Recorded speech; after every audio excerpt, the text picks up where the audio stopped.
Hello guys, this is Dragonzilla here, coming to you today with another review. So last year I did a video on the first set of Die-cast Daleks from Corgi.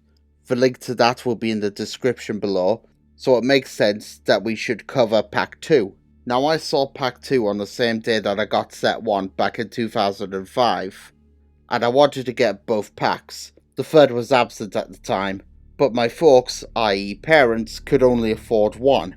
If this was recent times when I've got my own money, it would be different because I could collect all three sets at the same time, but back then it wasn't like that. However, we returned a year later, and I got this set, along with the RC talking Red Movie Dalek from Doctor Who and the Daleks from Product Enterprise, and fun fact, it was also the same day that I met Doctor Number 6, Colin Baker. Also, I think you guys might notice the sound quality in this video is different compared to what it usually is. That's because I've got a new microphone. It's quiet, I know, but you just have to get used to it, I'm afraid. But anyway, onto the Daleks themselves. Well, like before, there are three, but this time it's two drones and one member of the Supreme Council. I'm not going to cover sizing and articulation because we all know what they are. So it's basically the same song and dance as Pack 1. So the first Dalek of the set is the leader. Well, I see him as the leader.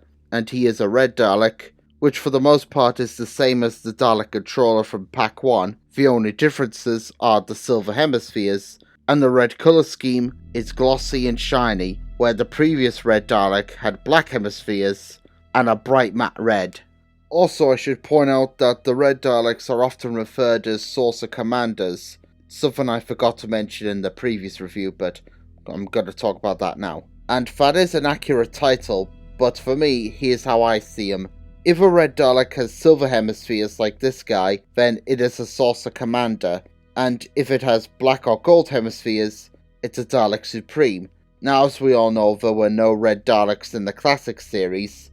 They were exclusive to the Peter Cushing movies, the comic books and the novels, and while it's a possibility that the Red Dalek is the Saucer Commander from Dalek's Invasion Earth 2150 AD, he could be the Red Dalek that we see in the 1993 anniversary documentary More Than 30 Years in the TARDIS. Or here's something that I've recently thought of.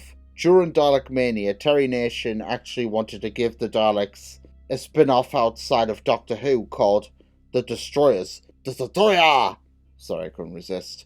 And the show was to feature Red Daleks, as well as the classic silver and blue drones that we all know and love. So it could explain why there are so many Red Dalek merchandise, because they are a reference to the spin-off that never was. The eye stalk is unfortunately bent, and the eye itself has a dip. This is something that I've had to live with because it was the only set in the souvenir shop. Well, out of Pack 2. The rest were mostly Pack 1 and the regular sets. So overall, I do like the Dalek Saucer Commander, and Red Daleks do need to be seen in the TV series more often. Next up is the White Dalek, which is either a Necros Dalek from Revelation of the Daleks, or an Imperial from Remembrance. Now, the body shell that is used for the die-cast Daleks is based on the Imperials because of the hexagon in the middle.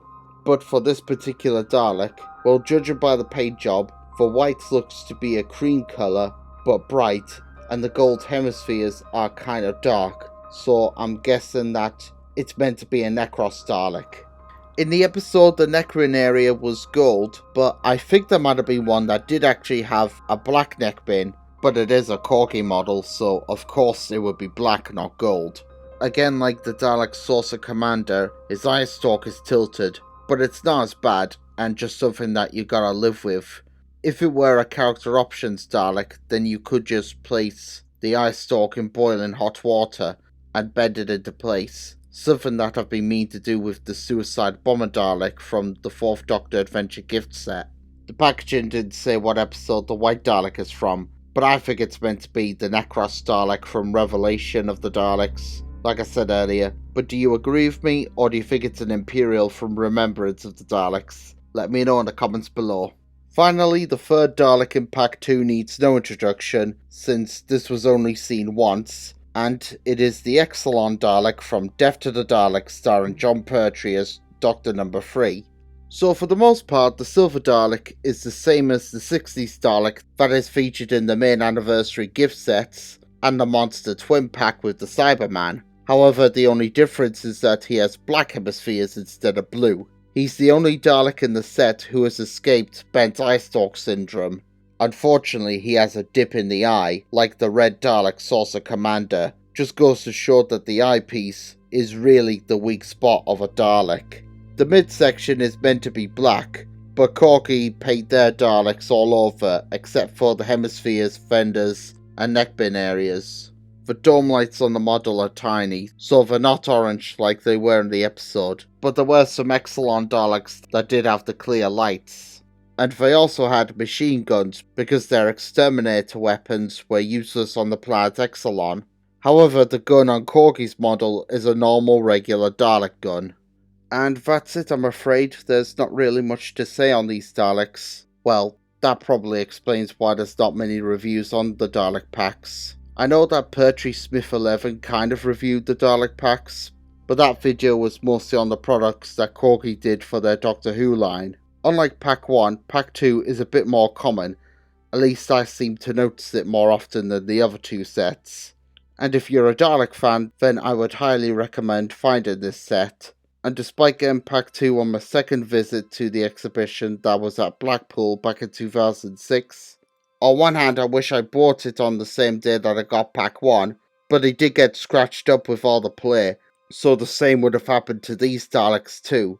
So, on the other hand, I'm glad that I waited a year. The link to the review on Pack 1 will be in the description, as well as the custom die-cast Daleks, and a little video on the Corgi range that I did back in 2018.